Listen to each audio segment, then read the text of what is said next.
Hey everyone, I'm Eric with Bros Mask TV, and in this very short video I'm going to show you how I put together my Punisher cosplay based on the prison fight scene from Season 2 of Netflix's Daredevil series.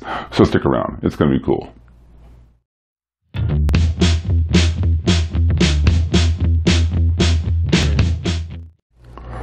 Hello, welcome, and thank you for joining us. My name is Eric, and I'm part of a three-man cosplay group called the Brothers of the Mask. Now, up until recently, our costumes have been geared towards the horror film genre. For example, here we have Scott as Jason Voorhees from Friday the 13th Part 4, The Final Chapter. Weston as Freddy Krueger from Nightmare on Elm Street Part 2, Freddy's Revenge. And me as Leatherface from the 1974 classic Texas Chainsaw Massacre. In addition to these costumes, we've also included the Pretty Woman version of Leatherface from the original film, Michael Myers from Halloween Part 2, and Jason Voorhees from Friday the 13th Part 2. This is prior to him getting the hockey mask. And our most recent additions to our collection of horror film genre costumes has been Twisty and Dandy from American Horror Story Season 4 Freak Show.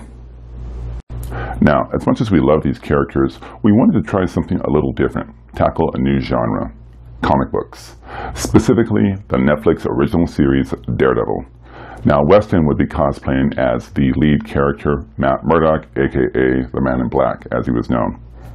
Scott would be cosplaying as Wilson Fisk, aka Kingpin, and I would be Frank Castle, aka the Punisher. And what's important to note in this series is when you see the characters, they're not Daredevil, Kingpin, and Punisher yet. They're Matt Murdock, Wilson Fisk, and Frank Castle. They haven't fully come into those roles yet. That's what I liked about it, and that's what appealed to me about cosplaying this early version of Frank Castle. Specifically, the prison fight scene, where for the first time you see the skull emblazoned on his chest. Not an easy look to recreate, which is why we're going to take you through our steps of how we created, I hope, the Punisher look for the prison fight scene. So stick around, I think you'll enjoy it. Okay, so here we are. I've got the white poplin jumpsuit on for this scene. This is Scott. He's going to be applying the blood splatter for the effect. Okay. Now, in the original scene, when he stands up after fighting all the inmates, you can see the skull, but behind the darker blood red skull is a lighter shade of red to make that skull stand out. So that's what we're going to start with first. We're going to apply the lighter background and some of the secondary blood that you see throughout the suit. So Scott, he's the blood guy for this experiment. So Scott, Mr. Vampire. Just call me Dexter. I like how I can work with that. I'm going to try So observe the nice pretty white canvas. It's about to change. Yeah, so this will be an experiment. I've never really, I usually have other people do this stuff for me. So it's the first time for everybody. Hey. All trial and error, and we'll see how it goes. If all else fails, it doesn't look right, then give him a bloody nose and just we'll use that. Won't be the first time. Makings of a disaster. Got to think positive.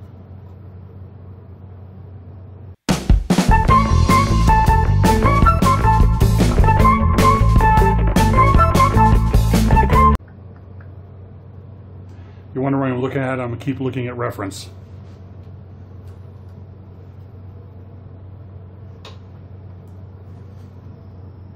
Yeah.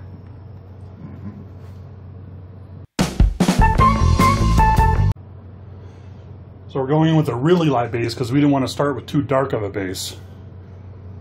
Because then you can't lighten it up, but we can always go back in and darken it up, which we're going to do. But right now we're just laying down basically a foundation.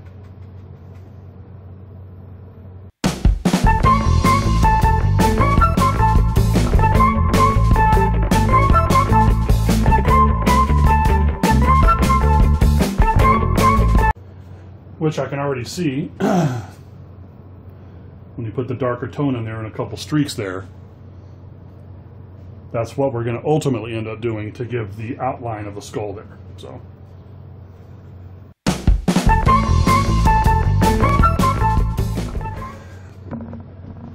And with blood and blood spatter, you can't be afraid to just do stuff.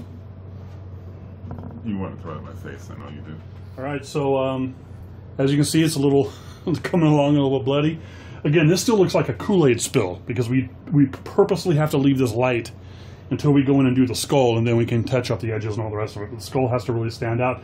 You can see where I've already began darkening certain other areas, and we're not done yet. It's going to need some other applications. But the main focus of saturation and dark saturation was in the collar area, because when he stabs a guy in the jugular and he's above him and he's spilling all over him, you see how it gets really, really dark up on the collar line. And his collar is just saturated. It's almost completely soaked in blood. So we have to really hit it dark. When the makeup and stuff is on, his whole face is going to be bloody and saturated. So it's going to be a really hardcore emphasis up on the collar line and everything else. And then the skull here is when he finally kills the guy and the guy's face falls against his chest, bleeding, and that's what apparently gives him the first skull impression. He pulls him off, he's laying there, and that's when you see the skull for the first time. Yeah. So now we're getting ready to do a hand grab on the shoulder area, which is shown.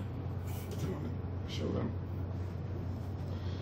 So there you go. If you look right on the shoulder area there, we're only guessing, but it looks like somebody reached over and kind of grabbed his shoulder there. So I'm going to bloody up the gloved hand here and see if we can get something that looks something like that. So this is exciting. Are you excited? I'm excited. We will see how this goes. All right. This is a... it's going to be on the right shoulder. Yeah. This is a colonoscopy gone wrong. All right, so you will see what this looks like.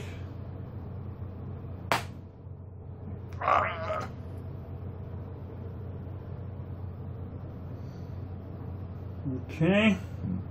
Not exactly what I was going for. Okay, so wasn't exactly what we were going for. But it still has a handprint sort of look there on the shoulder. So, you know, ultimately with this kind of thing, it just kind of needs to look like it's in the same ballpark, you know. Bloody the thing up. In fact, I think we probably went a little more bloody than we did on the show. Yeah, maybe. But that's okay. Yeah. You know, it's the main important part is going to be the symbol, you know, as that comes out later. So, as of now, that's where we're at right now. Okay. So this would be end of part 1, would you say? Yeah, I'd say so. Okay, end of part 1. Part 2 will be in the application of the skull itself. Stay tuned. Okay, here we are in part 2. We're adding the skull. Here is Weston. He just got home. He wanted to say hi. What's up, guys?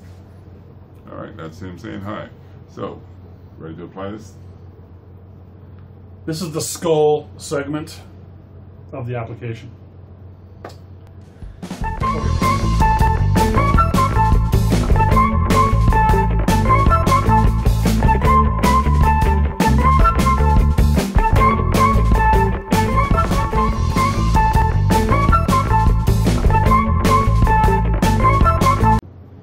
As you can see, it's just starting to take formation.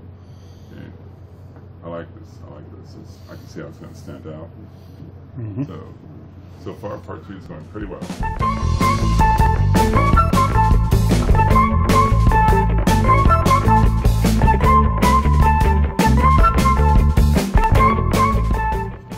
Okay, so here we have it. This is where we are so far with putting in the dark above the light patches. Again, we're still going to go back in and touching up some of these light patches, but we needed to show a good contrast so we can see what we're doing for basically the Punisher skull here. So we got that pretty close to where I think it's looking pretty good. You know, not identical obviously to the show. There's no way to recoup that or redo that, but or to replicate that perfectly. But I think that looks pretty good and gives it the right idea. I'm happy with it. Because that kind of looks like the Punisher skull in there, and somebody's face and eyes, so that definitely sends the right image. And as far as what it's supposed to be. And you know what? In all seriousness, he has never done this before. This is his first time he's ever worked with this, and even he was like, dude, are you sure you want me to even give it a shot? I'm like, let's make it happen, let's do this. And I'm blown away by it. I think it looks great myself, personally. Dude, serious props. Yeah, don't get blown on me. But other than that, so... Okay, now we're going to move this on to a little bit, let it set and dry, and then we're going to go to the next phase. You'll see that next. All right, guys, Brothers of the Mask. We got Scott and Eric in the bathroom together. What's going on here, guys? Explain. Okay, so this is essentially part 3 of the process of turning the jumpsuit into the one from the series. The jumpsuits actually came out pretty good. Now we're going to apply the blood that covers his arms and face. So this is the first time I've applied it. You're going to see it. Okay, and we're going to do this in the bathroom, a hotel bathroom where you usually find bloody stuff, so I think it's fitting. Oh, baby. So let's do the face first. So the suit, to be clear, is pretty much done, right? Yeah, because we added some darker tones around the edges to highlight the center skull. Well, Scott did. So Yeah, let me grab my reference. So now the suit is done, and it is making Eric bloody. That is the... And we all know I've always wanted to make Eric bloody. That's kind of good. But, yeah, so we're using a picture from the series as a reference, a still from the scene as a reference. Oh, yeah. So I'm excited about it. This is probably the messiest costume I've ever worn, I'm predicting. But here goes. Let's get bloody.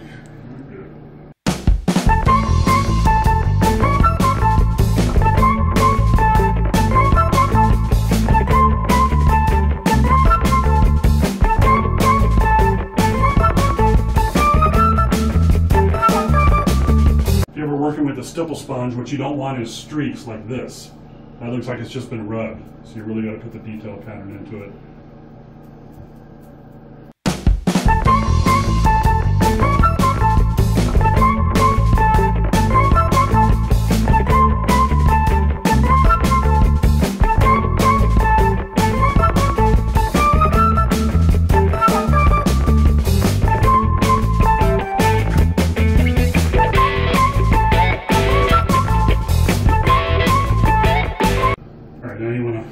Take the time now to stop and do aesthetics got in your neck. Yeah. You want to do a spot check? Just check yourself out. Okay. Just see if you like the directions. Here's going. my first reaction. Holy crap! Whoa. Whoa. I'm just gonna scare some people. But I'm liking how this looks.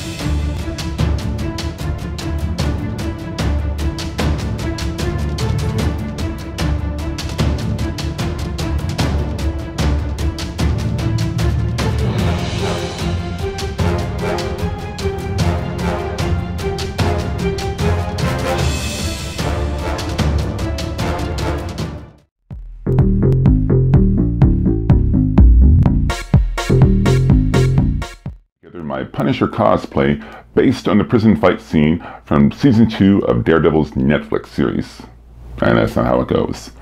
So I'm going to redo it. It's hot in here.